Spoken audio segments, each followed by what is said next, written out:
जय बुंदेलखंड साथियों,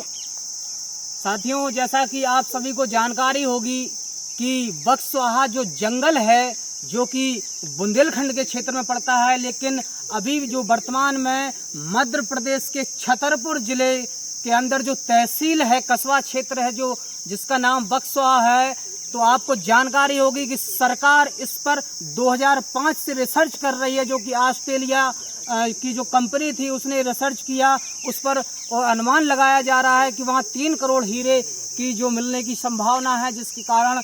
जो मोदी सरकार ने या केंद्र सरकार ने इसका जो एक टारगेट दिया है वो बिरला कंपनी को दिया है, जिसने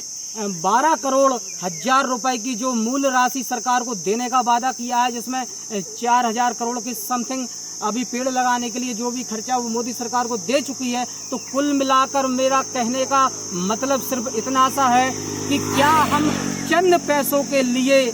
जो देश का या बुंदेलखंड का या पूरे लोक निर्माण के लिए जो जंगल होता है, जिसमें जो आज वर्तमान समय में हमको देखने को मिला है कि कितनी ऑक्सीजन की कमी जो हमारे देश में पाई गई है, जिसका जो सामना हमारे देश को करना पड़ा है, लाखों लोगों की मृत्यु का जो ऑक्सीजन की कमी से हमारे देश को सामना करना पड़ा है, पूरे विश्व में ऑक्सीजन की कमी पाई जा रही है। उसके बावजूद भी अगर मोदी सरकार इस पर इस तरह के नियम या कानून लाती है जो जंगल को काटने का काम करते हैं, तो मैं इसका विरोध करता हूं और जनता से अपील करता हूं कि आज ये पहली बार नहीं हो रहा है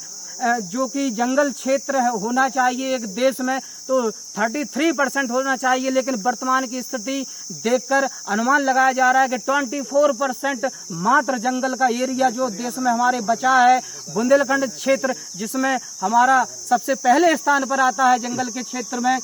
तो अगर ये बुंदेलखंड से भी अगर जंगल धीरे धीरे एक एक करके अगर काट दिए जाएंगे, आज जो स्थिति बनी हुई है 24% ऑक्सीजन हमारे जो देश में है, प्रदूषण की बढ़ती तादाद प्रदूषण देखने को मिल रहा है। दिल्ली हो या जो बड़े बड़े सिटी हैं, क्षेत्र हैं, वहाँ पर जो कंपनियों की वजह से प्रदूषित हमारा देश होता जा रहा है, और उसके बाद अगर ये पेड़ और जंगल काटे जा रहे हैं तो हमारे देश में क्या होगा। आज की स्थिति हम देख सकते हैं कि ऑक्सीजन के लिए हमें कितनी मुश्किलों का सामना करना पड़ा। उसके बाद चंद पैसों के लिए, चंद हीरों के लिए क्या हमारे देश को और भी जंगल मुक्त किया जाएगा। जंगल में जो कि आपको जानकारी होगी कि छतरपुर का जो बक्सवाहा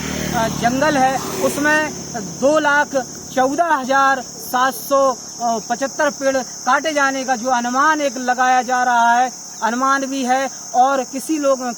ने विधायक जी जो वहाँ के हैं उन्होंने तो इसको निश्चित किया है और बोल रहे हैं कि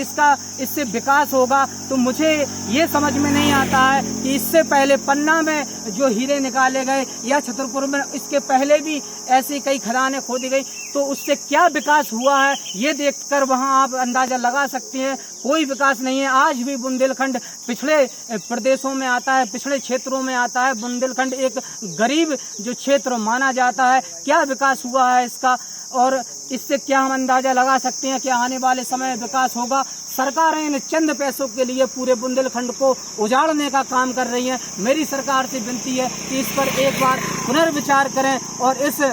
फैसले को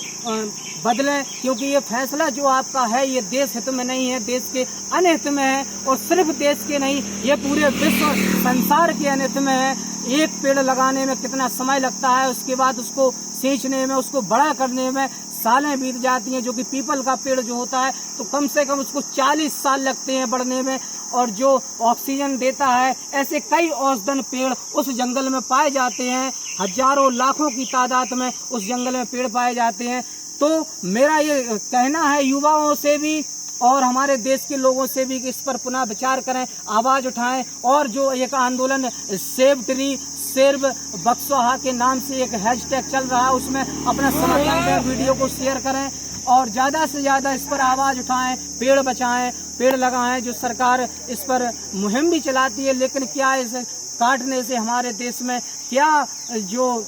वर्तमान की स्थिति अगर देखकर कहेंगे तो फिर मुझे नहीं लगता कि आगे चलकर हम जंगलों को बचा पाएंगे। जब अभी की स्थिति में ऐसा निरंतर हो रहा है, एक कहीं का जंगल काटा जा रहा है, उसके बाद कहीं का, आज जो स्थिति है इसको हमें बरकरार रखना होगा। आज 24% जो हमारे क्षेत्र में जंगल बचा हुआ है इसको हम बरकरार रखने का काम करेंगे, और जो पेड़ लगाने का सरकार को काम करना चाहिए, पेड़ काटने को नहीं। तो इस पर मैं चाहता हूं आप सभी से कि वीडियो को ज़्यादा से ज़्यादा शेयर करें, और आने वाले वीडियो में मैं इसकी आपको और भी जानकारी दूंगा। तो जब तक के लिए जय हिंद, जय भारत, जय बुंदेलखंड, जय जंगल।